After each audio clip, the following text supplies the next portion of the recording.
Alors, je vais commencer par vous citer un mathématicien congolais. Il s'appelle Aubert Mukendi. Et voici ce qu'il écrit.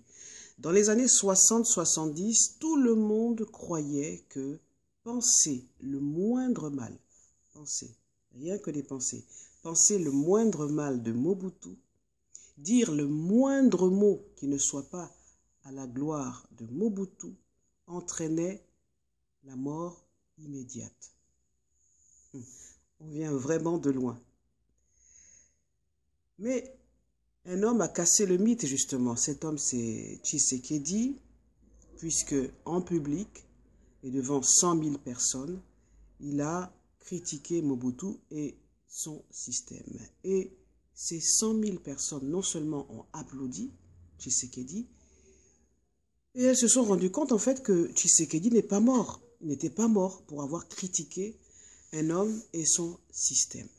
Donc, en cette heure de bilan, je souhaite dire bravo à tous les combattants pour la liberté.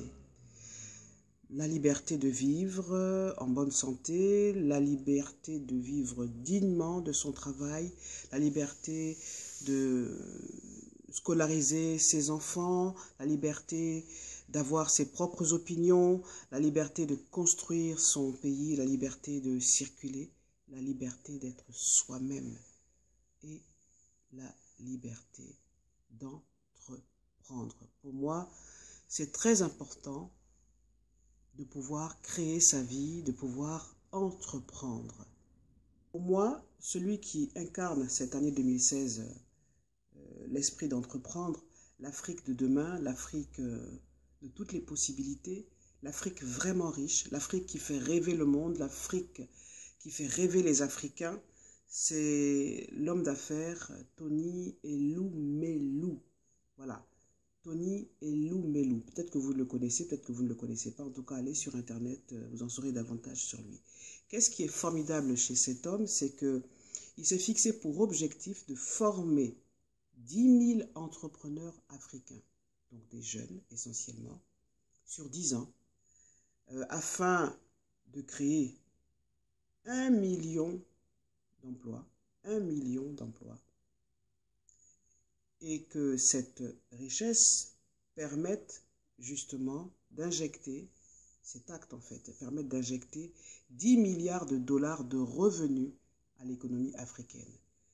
Donc son programme à travers sa fondation en est à sa 2e année. Alors, beaucoup de postulants qui suivent une formation pour monter leur propre business dans des secteurs clés sur le continent africain, l'agriculture, parce que pour que l'Afrique se développe, il faut qu'elle puisse être autosuffisante sur le plan alimentaire, donc sur le plan de l'agriculture et sur le plan des TIC, les technologies de l'information et de la communication. Et je pense que c'est vraiment juste un truc de ouf, quoi.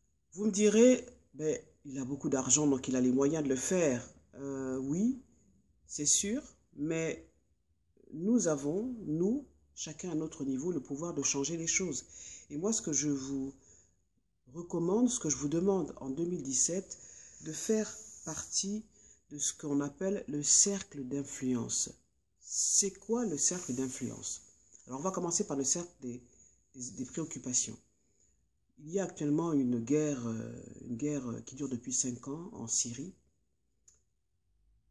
Et tous les jours à la télévision, à la radio, dans les journaux, on ne parle que de ce qui se passe en Syrie. On parle également de Boko Haram, de Daesh.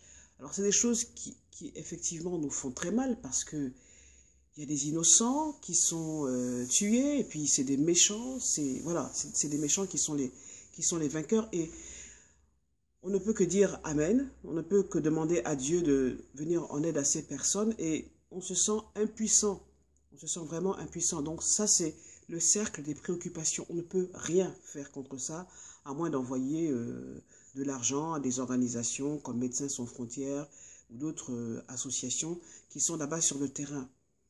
Moi, je vous demande en 2017 de faire partie de ce qu'on appelle le cercle des influenceurs. Le cercle des influenceurs, c'est le cercle de personnes qui peuvent changer les choses à leur niveau. Changer les choses à son niveau, c'est apporter de la valeur à ce que vous faites au quotidien. Avoir envie de vous lever le matin et d'aller à votre travail. Il y a beaucoup de personnes qui n'ont pas la chance d'avoir un travail. Donc prenons conscience de ce que nous avons, de notre richesse.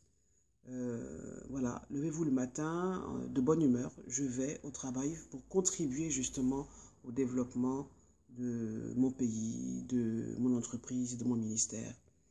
Je vous le dis parce que j'ai rencontré des personnes qui sont venues en France pour participer à une conférence qui s'est passée ici à Matière Grise.